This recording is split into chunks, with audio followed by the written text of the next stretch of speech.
Assalamualaikum warahmatullahi wabarakatuh. Bisa dikonfirmasi suara saya terdengar dengan tidak? Ini. Waalaikumsalam warahmatullahi wabarakatuh. Terdengar Bu. Gitu. Baik, sambil menunggu yang lain, saya mulai dulu kegiatan perkuliahan kita pada siang hari ini. Insya Allah selama setengah semester ke depan, yang semula dengan Bu Luki, nanti dilanjutkan dengan Bu Rate ya. Nah, hari ini saya akan membahas mengenai kontrak review. Nah, nanti hari ini tuh akan didefinisikan kontrak review. Saya akan mendiskusikan beberapa video alternatif yang memang bisa memberikan penguatan ke kita bagaimana kita memiliki atau punya yang namanya kontrak review. Nah, sebelum itu berarti mau menyampaikan terlebih dahulu di dalam ilmu manajemen kualitas perangkat lunak sedianya kita itu kan harus memastikan ya apakah dari perangkat lunak tersebut itu memiliki suatu penata kelolaan baik dalam proses pengembangan maupun proses pelaksanaan implementasinya. Jadi misalkan maksudnya dalam proses pengembangan itu pada saat kapan Bu? Pada saat software itu dibuat.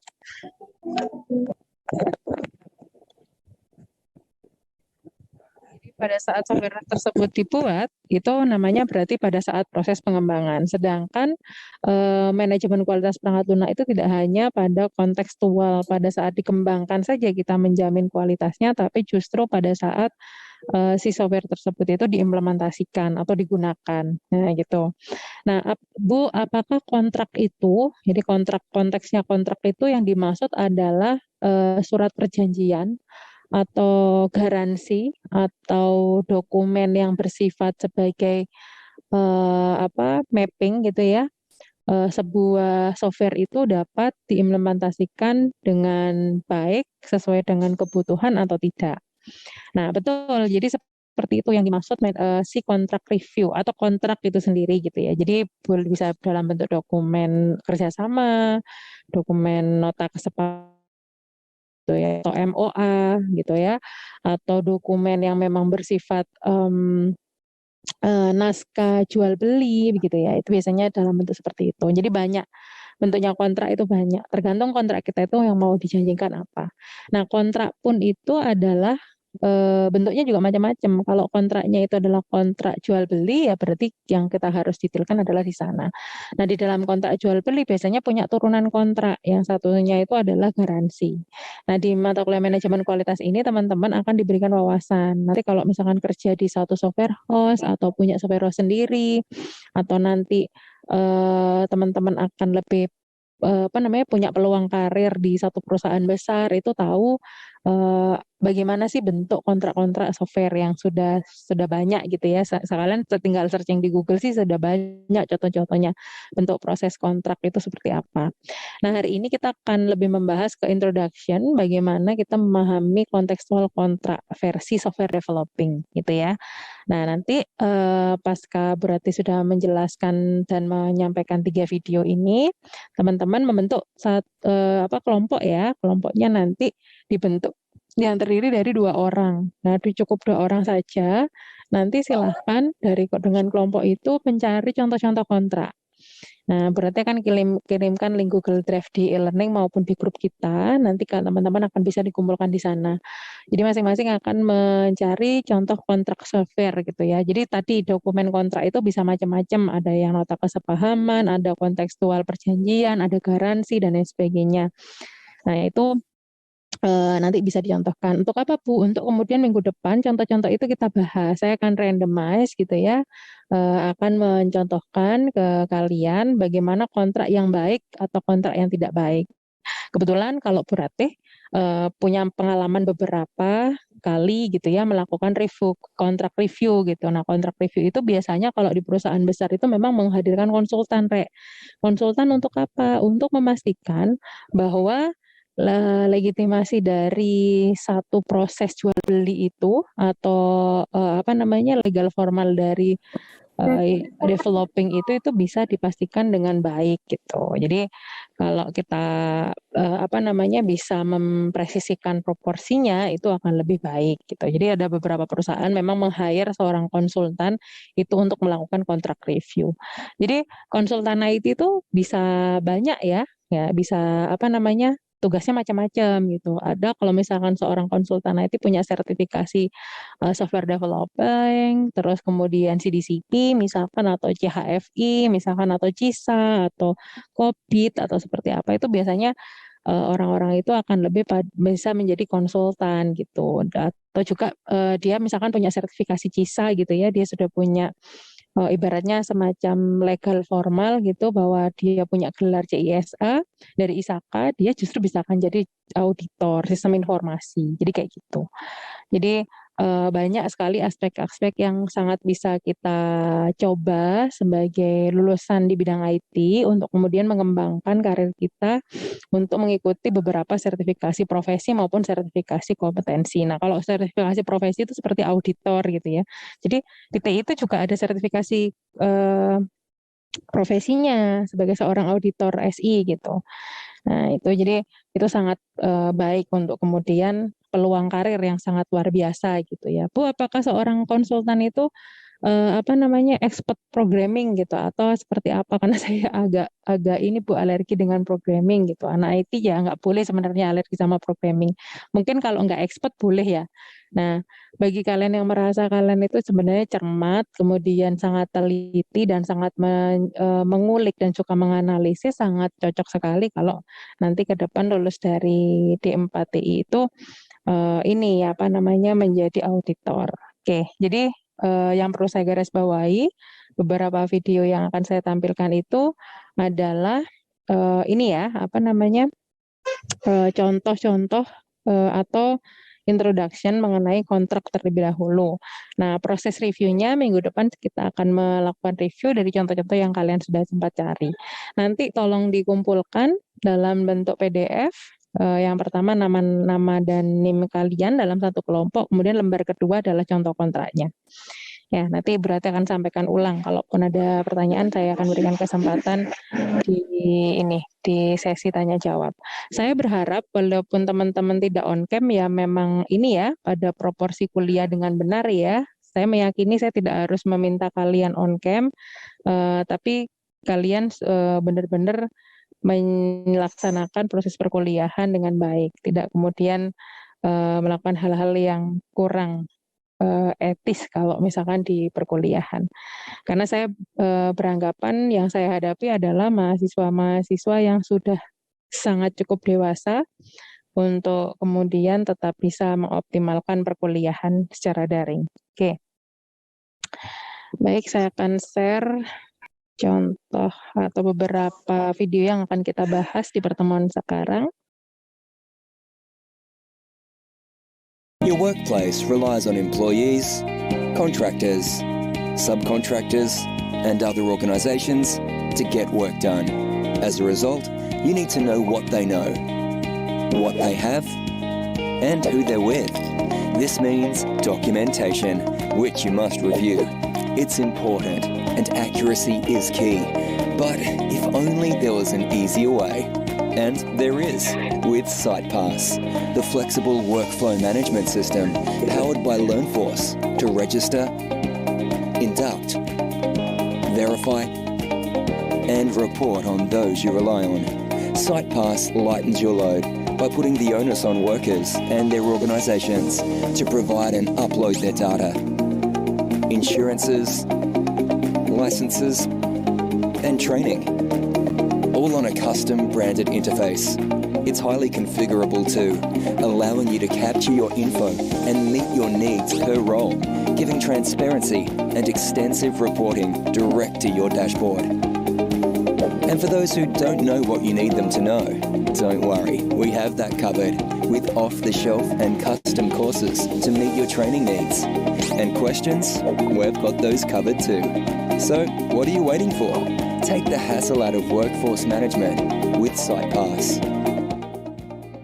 Baik, ini contoh yang the first day that we signed up for adalah Monday.com.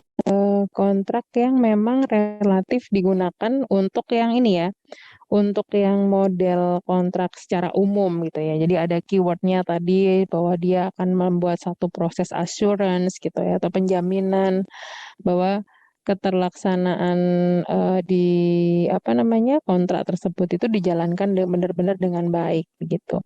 Nah, sekarang kita akan mengarah ke software contracting gitu ya. Jadi tipe software contracting itu seperti apa? Nanti kalau misalkan kita sudah sebenarnya tahu bahwa kontrak itu akan menjamin bahwa sebuah pelaksanaan proses kerjasama atau literasi yang memang dibangun dari dua belah pihak atau bahkan lebih itu ada legal standingnya begitu ya. Itu kontrak itu jadi seperti itu. Oke, sekarang kita akan menyimak satu video dan nanti kita akan bahas video tersebut yang memang membahas lebih ke software contracting. Thinking of becoming an IT contractor? Maybe you've been working as an employee for some number of years, all while observing the different contractors you've crossed paths with, and now you're thinking you like to become one yourself. Hey, some of us here have done that. But there are a number of things that you will want to think about before transitioning over, and that's what we want to cover in this video. Things you want to think about before becoming an IT contractor. Jadi dari video itu kan ini yang akan dibahas adalah kalau kalian memang bukan seorang employee atau seorang freelancer. Jadi kalian mau punya software sendiri misalkan secara proses individu gitu ya. Kalau misalkan mau meniti karir atau memulai usahanya misalkan seperti itu seperti apa. Kemudian kalau kalian sebagai salah satu karyawan divisi IT support di salah satu perusahaan itu kontraknya seperti apa. Kalau kemudian nanti kalian adalah sebagai seorang freelance itu seperti apa gitu ya.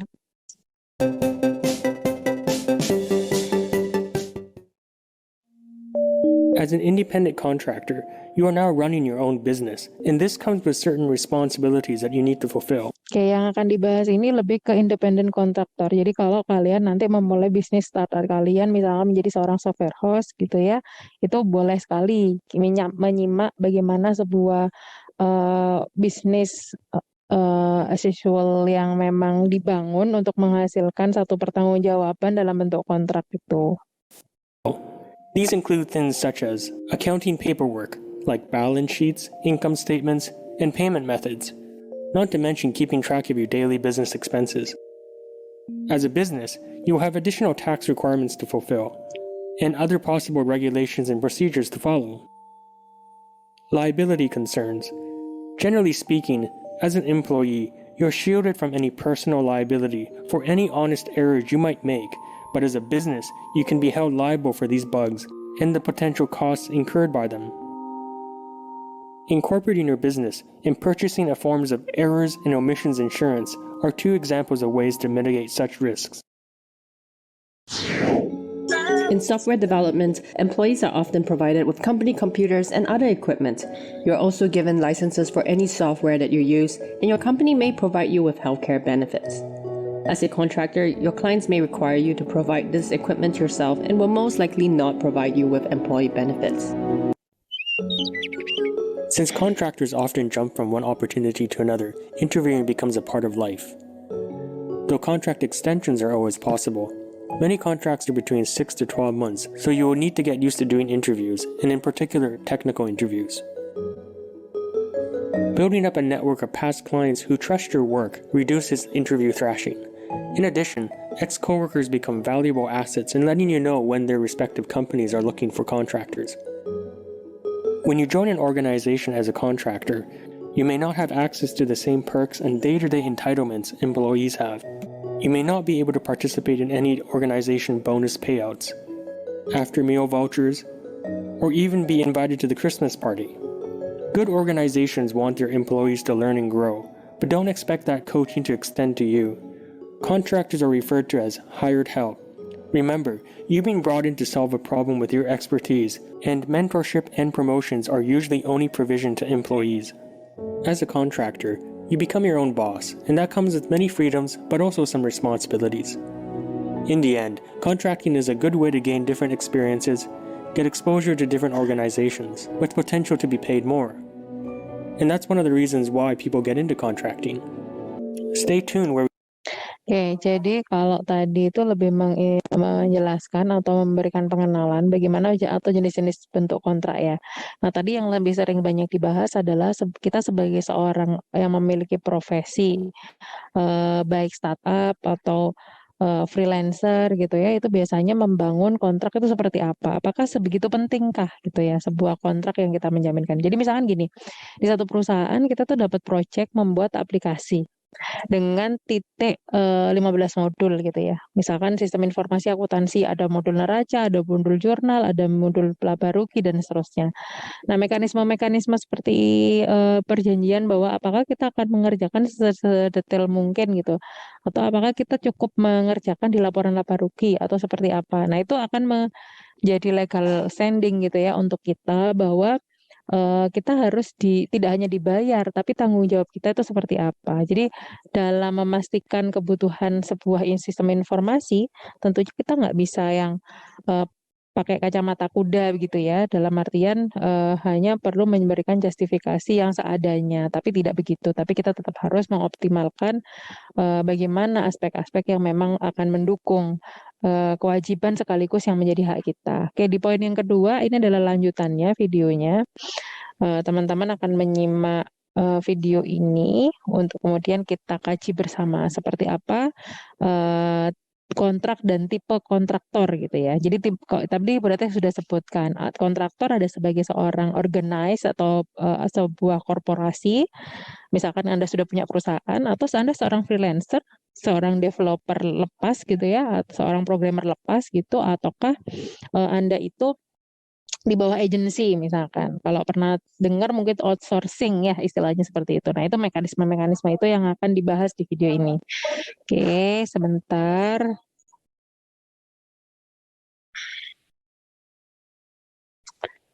Oke.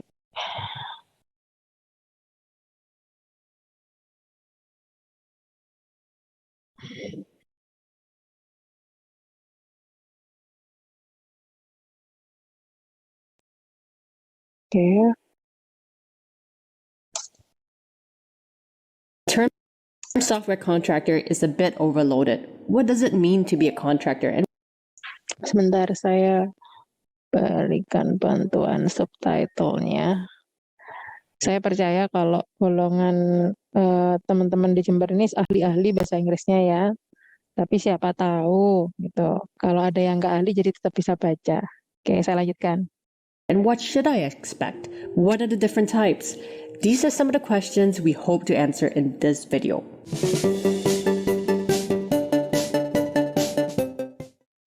There are different types of software developer contracts, and you will need to choose the ones that suit the kind of work you want to do at any given time. Generally speaking, there are three types of IT contracts you will experience. The contract employee, sometimes referred to as an independent contractor, or time-based contracts. In this form of contract, you are participating as a form of staff augmentation. You will be working exclusively with one client at a time, and you are embedded in your client's development team. In your day-to-day activities, you look and act almost indistinguishable from your employee teammates. You come into the office each day, get assigned tasks and responsibilities, and work a 9 to 5, 40-hour week. As a freelance or project-based contractor, you look for projects to work on. These can take the form of a website, a mobile application, or general consulting. During the negotiations with your client, you determine the requirements, deliverables, and on-warranty periods. Based on this information, you determine the price for the project, and if the client agrees, you must build the deliverables by an established deadline. The project is generally fixed priced, and you are responsible for eating any unforeseen cost yourself. But if clients make the changes from the original requirements, they are usually required to pay for the additional changes. Unlike the time-based contracts, you will traditionally take on more than one client at a time, and therefore have to schedule when you work each project. The client only cares that they get the deliverables by the deadline. How you get there is entirely up to yourself. Many organizations do not want to deal with dozens or even thousands of individual contracts.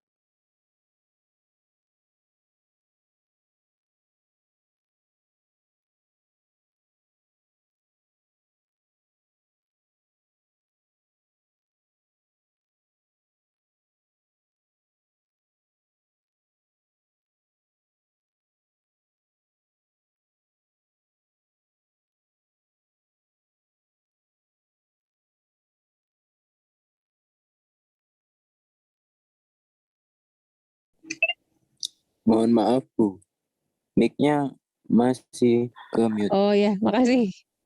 Ya maaf saya lupa. Jadi saya ulangi ya. Tadi berarti sudah agak panjang ini jelaskan. Jadi kalau tadi itu ada dua contoh di awal sebelum nanti kita masuk agency kontrak. Jadi kalau kontrak employee itu yang dimaksud adalah kita sebagai seorang software developer itu yang memang bekerja di satu buah korporasi atau organisasi begitu ya, yang memang dipekerjakan. Tapi bukan berarti kita dipekerjakan di sana. Misalkan kalian nanti bekerja di satu perusahaan sebagai seorang IT support atau programmer yang di sana, itu bukan berarti kalian tidak memiliki kontrak di luar kontrak karyawan. Nah, kalau kontrak karyawan itu kan lebih pada kewajiban kita sebagai seorang karyawan. Tapi kalau software kontrak gitu ya, atau kontrak perangkat lunak itu adalah penjaminan bahwa sebagai seorang employee sekalipun atau sebagai seorang pegawai, kita itu juga memberikan sebuah pola justifikasi di tiap modul atau fitur yang memang dikembangkan dalam sisi perangkat lunak yang kita kembangkan. Jadi tidak hanya masalah karena kita sebagai seorang pegawai ya udahlah kan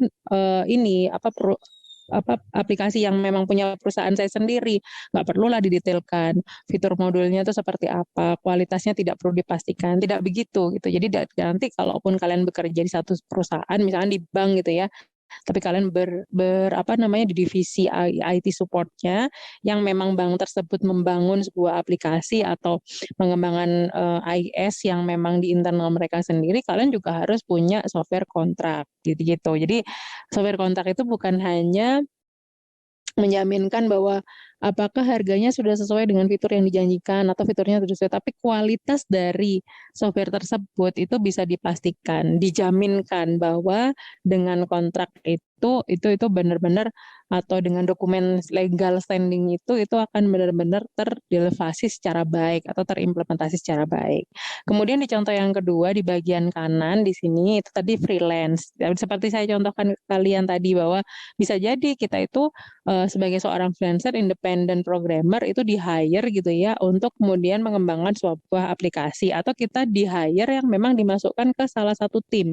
Contoh maksudnya begini, di perusahaan-perusahaan itu kadang-kala kan mau membangun aplikasi gitu ya, atau di sebuah software house mau punya project membangun IS yang lebih pada konteks sistem informasi akuntansi misalkan.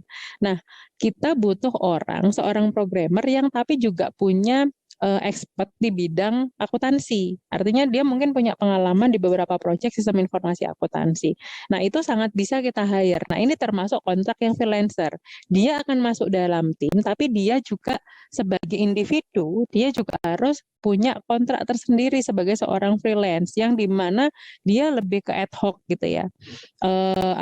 Dia tidak tidak secara pasti di situ, tapi dia juga di-hire di tim tersebut, tapi memang sebagai freelancer saja, atau independent programmer yang memang murni independen. Tadi kan sudah ada contohnya ya, independent kontrak itu contohnya kita jualan ya, kita ngerjakan sendiri, kita jualan gitu, kemudian datang ke sebuah korporasi atau organisasi atau perusahaan.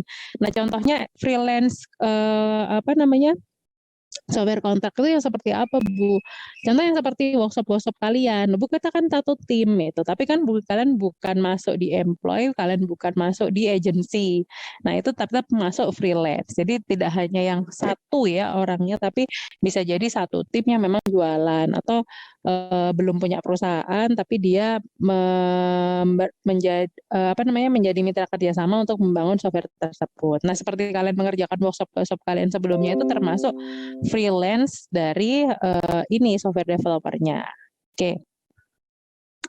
Sebentar, saya lanjutkan. Nah, kita akan lihat seperti apa model agency kontrak gitu ya, kontraktor model agency. Nah, ini kalau kata lainnya yang mungkin paling teman-teman dengar itu adalah outsourcing gitu ya, istilahnya seperti itu. Nah, kita simak dulu videonya, nanti berarti akan bahas. Contractors. Therefore, they establish a relationship with a few selected vendors. Saya ulangi dulu. Many organizations do not want to deal with dozens or even individual contractors.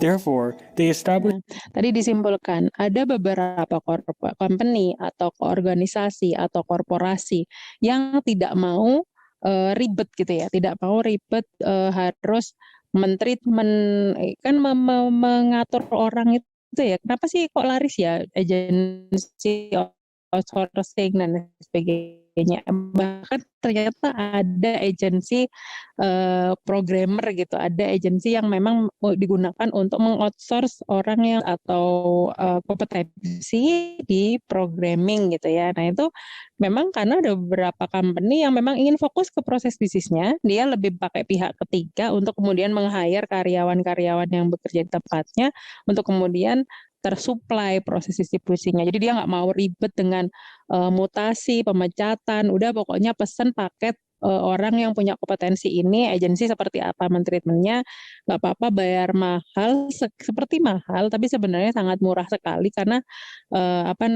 dia tidak ribet atau harus buat sebuah aktivitas rekrutmen dan lain sebagainya gitu. Jadi ada beberapa company yang lebih memilih bekerja sama dengan perusahaan yang seperti itu. Nah, sebagai hubungannya apa Bu yang kemudian dikaitkan dengan software kontrak gitu. Nah, kalau software kontraknya kita misalkan sebagai company-nya ya, sing company A sama atau company B kemudian meng-hire orang lewat sebuah agensi, itu apakah kontrak kita dengan agensinya? Enggak ya, kontrak kita ya murni dalam pengembangan software tersebut tetap dibedakan antara kontrak dari si agensi yang kemudian meng-hire untuk si seseorang atau dua orang bahkan lebih ini bekerja di satu perusahaan tersebut atau mensupport perusahaan tersebut, sedangkan kontrak software itu tetap juga harus terlegal standing kan untuk kemudian menjaminkan kualitas dari software tersebut. Oke, saya lanjutkan.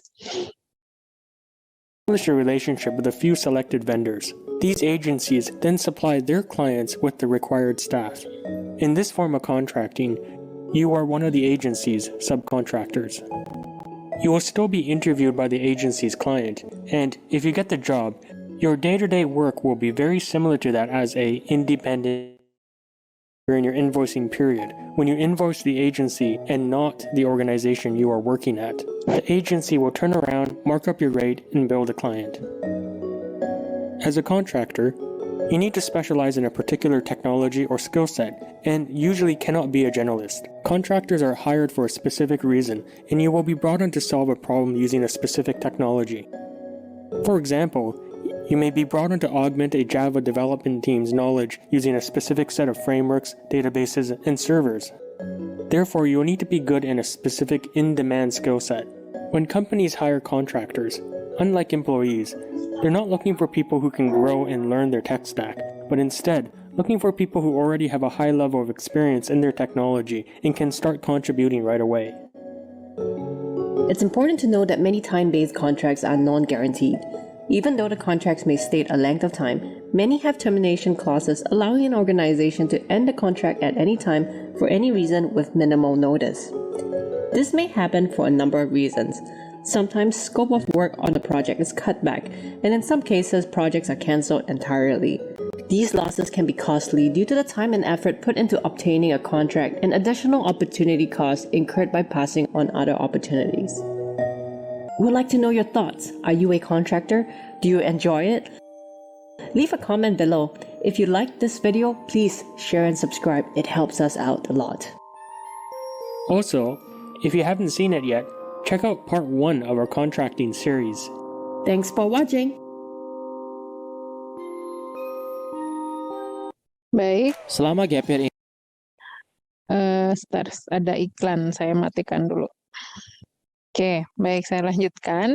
Jadi kalau tadi kan sudah gak apa-apa Cindy, nggak usah ditahan. Nanti malah bahaya kalau ditahan ketawanya. Siapa yang iseng itu Cindy? Oke, karena Cindy on cam ya, jadi berarti kelihatan tadi diisengin sama temennya itu. Oke, saya lanjutkan ya menjelaskannya. Jadi adik-adik nanti ini sangu buat kalian juga. Oh, Kak, jadi on cam jadinya Cindy. Jadi sangu buat kalian juga bahwasanya nanti kalau sudah bekerja gitu ya, bahwasanya nanti kita itu harus juga tahu dunia pekerjaan itu tidak serta-merta karena kita di-hire kemudian selesai. Nah, yang kita bangun itu adalah sebuah perangkat lunak, di mana perangkat lunak itu dia itu harus sustain gitu. Tahu sustain ya Rea, berkelanjutan gitu. Dia bukan produk yang produk jadi yang kemudian tidak perlu dikembangkan lagi. Misalkan kalau botol ini gitu ya, botol ini itu ya yang Bu Rate kasih lihat ini ya dia akan tidak bisa dikembangkan lagi pada saat sudah dijual di customer kita. Sedangkan software itu nggak begitu.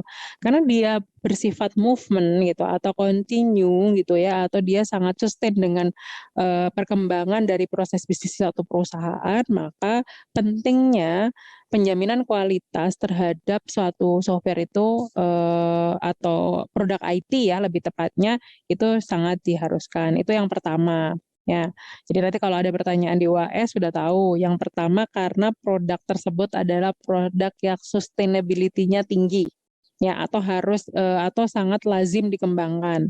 Yang kedua, kenapa sih harus ada kontrak gitu ya? Yang kedua alasannya ada kontrak tersebut karena software atau produk IT ini itu nantinya yang akan menjaminkan gitu ya atau menjadi tools perangkat gitu ya yang memang akan menjaminkan peningkatan profit dari perusahaan tersebut.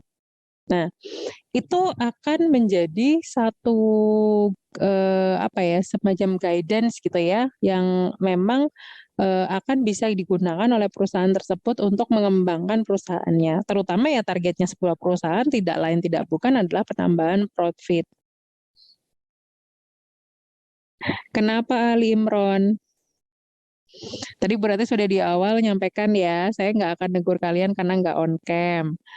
Tapi kalau kemudian saya ditinggal chattingan, ditinggal bercanda-bercandaan, nah ini saya berarti tidak sedang mengajar manusia-manusia dewasa. Saya nggak akan menegur karena saya beranggapan bahwa teman-teman yang di hadapan saya adalah manusia-manusia dewasa. Tapi kalau memang tidak kemudian berfokus, alangkah baiknya kalian boleh leave kok, nggak masalah daripada mengganggu yang lain. Ya, kita harus menghargai temannya yang benar-benar mau kuliah, mau dapat ilmu gitu. Nggak masalah, berarti nggak masalah. Nanti takut dihukum dan lain sebagainya, nggak apa-apa. Mending saya ngajar sedikit, tapi memang benar-benar mau mendapatkan ilmu, dibandingkan saya harus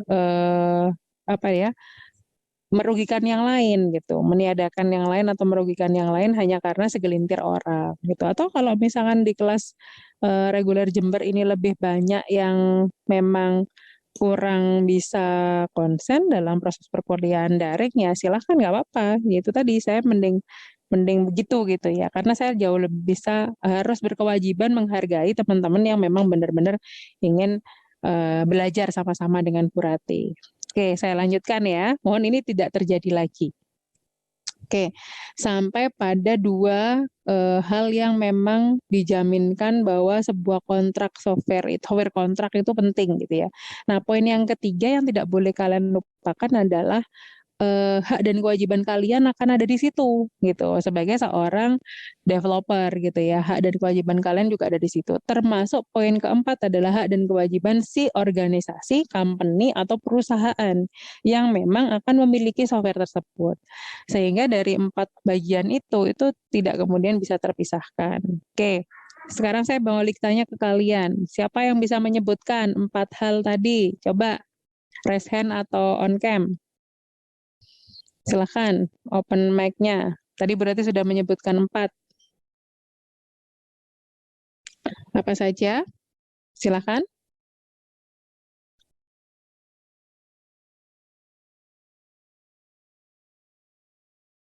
Halo, silakan sebutkan 4.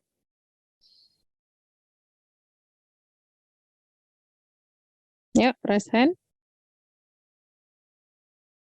4 hal yang memang menjadi alasan pentingnya sebuah software kontrak itu harus ada. Ya, silakan. Tadi ada 4 berarti yang nyampaikan.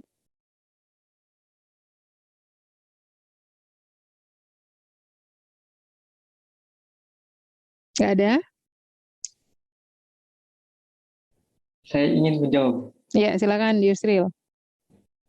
Karena software itu berkelanjutan.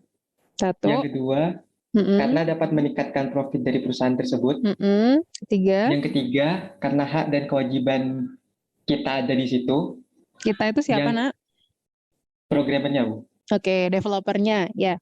Karena kalau developer itu desainer, tester, kemudian maintainer itu juga masuk ya. Jadi kalau programmer kan hanya satu profesi. Ya, dilanjutkan Yusril. Yang keempat? Hak dan kewajiban dari perusahaan tersebut. Oke, baik. Terima kasih. Aman kalau gitu kelas Jember. Ya, jadi feedback dari kalian tetap akan saya gali ya di tiap perkuliahan saya. Jadi jangan sampai kemudian berarti menyimpulkan karena kalian tidak menyimak dengan baik gitu, maka saya terlalu dini menyimpulkan bahwa memang kalian benar-benar tidak sedang berkuliah secara tepat gitu. Kita semua tidak menginginkan kondisi daring semacam ini. Saya sangat ingin sekali in touch dengan kalian, tapi mohon kerjasamanya juga dengan kondisi yang memang tidak kita inginkan ini, tidak kita inginkan bersama, ya sebaiknya kita juga sama-sama saling bekerja sama.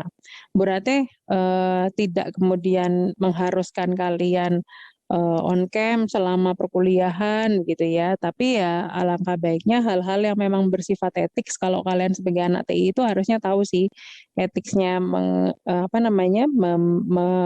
menggunakan software atau tools dalam penggunaan media pembelajaran yang baik itu seperti apa gitu ya. Jadi saya tidak akan terlalu banyak menggurui mahasiswa-mahasiswa yang saya ada di depan saya, yang saya rasa sudah sangat dewasa, harus seperti apa melaksanakan perkuliahan, karena bukan siswa SMA lagi atau SMK lagi, yang saya rasa tingkat kemandirian dan maturitinya itu sudah baik. Oke. Saya akan ulangi tugas yang akan dikumpulkan di minggu depan. Buat 2 kelompok, cari topik-topik atau tema atau dokumentasi kontrak yang akan kita review minggu depan. Saya akan sampling acak dari tugas-tugas kalian. Nanti dikumpulkannya sebisa mungkin saya tolong dibantu dalam bentuk PDF. Lembar pertama adalah nama dan NIM kalian di 2 orang itu, dan lembar yang kedua adalah contoh kontraknya. Jadi kontraknya tadi macam-macamnya banyak, ada kontrak individu, ada kontrak agency, ada kontrak sebagai employee ya, kemudian ada juga misalkan independent freelance itu termasuk independent kontrak gitu. Jadi software developing kontraknya seperti apa. Bu, nemunya bukan kontrak Bu, nota kesepahaman boleh, karena tadi definisi dari kontrak software itu boleh dalam bentuk nota kesepahaman, kemudian surat perjanjian, pengembangan produk, software, seperti itu. Jadi mekanismenya banyak sekali yang bisa kalian gali atau cari di cloud ya atau internet yang bisa kalian nanti sharing untuk menjadi pembahasan kita bersama. Oke, sampai di sini ada yang mau ditanyakan? Silahkan.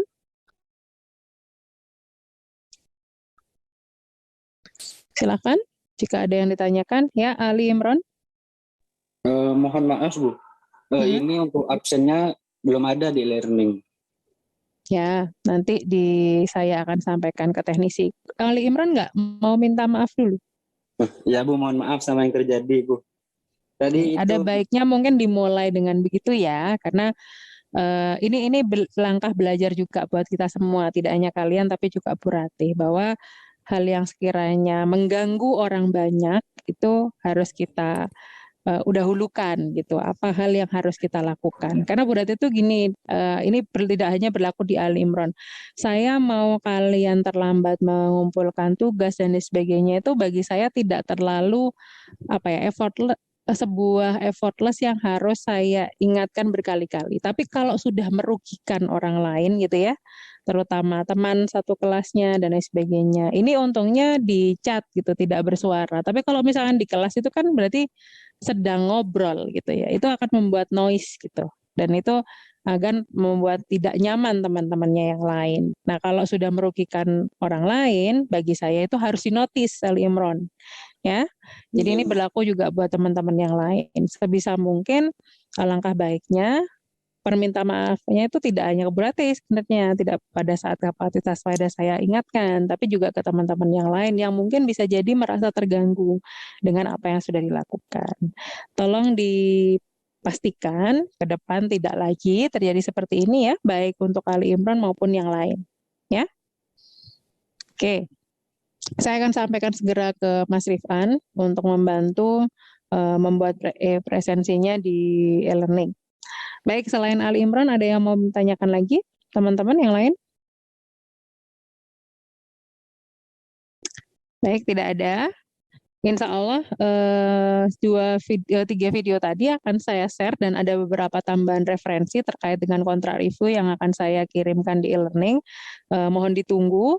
Sekaligus saya akan segera sekarang juga akan menyampaikan ke Mas Rifan terkait dengan presensinya. Terima kasih atas kehadirannya. Semoga teman-teman sehat selalu, ilmunya dan bisa bermanfaat untuk kita semuanya. Saya akhiri dulu pertemuan siang ini. Terima kasih atas kerjasamanya. Wassalamualaikum warahmatullahi wabarakatuh. Waalaikumsalam warahmatullahi wabarakatuh. Terima kasih. Sama-sama.